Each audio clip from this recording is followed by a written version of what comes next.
Moving on, let's shift focus to the aviation space. And Southeast Asia's budget airlines are hoping for a recovery, but higher fuel costs continue to squeeze the industry.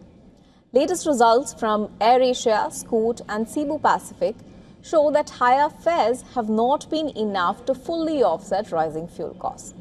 The region's low-cost carriers are facing a tough second half of the year. Fuel has become a particularly heavy burden for budget airlines, which have less room to raise ticket prices without losing price-sensitive passengers. Currency weakness is added to the pressure, with the Malaysian ringgit, Thai baht, Indonesian rupiah and Philippine peso all weighing on costs denominated in US dollars. AirAsia is bracing for a weak third quarter, typically the softest period for regional travel.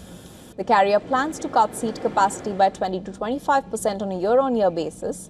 It also plans to return 25 older aircraft to lessors this year and suspend its Sydney-Kuala Lumpur route from October onwards.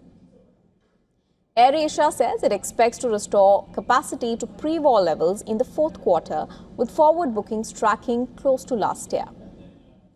Cebu Pacific has also felt the impact. The Philippine airline says its fuel expense more than doubled from a year earlier, and the effect was compounded by an 8% weakening of the Philippine peso against the dollar.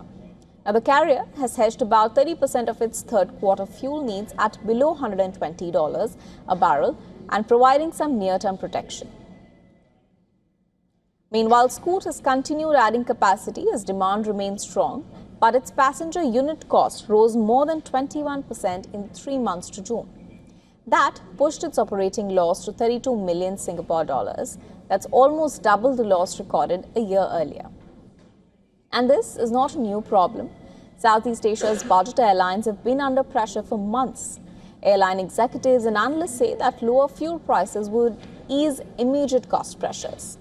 But cheaper fuel also encourages carriers to restore capacity and compete more aggressively on fares.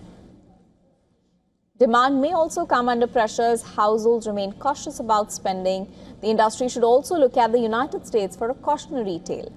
Spirit Airlines, one of America's best-known ultra-low-cost carriers, ceased operations in May this year after facing years of financial pressure.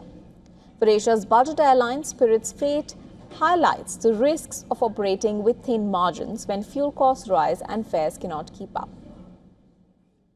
For Southeast Asia's budget airlines, the recovery may therefore depend on a delicate balance: lower fuel costs, healthier demand, and the ability to restore capacity without triggering another fare war.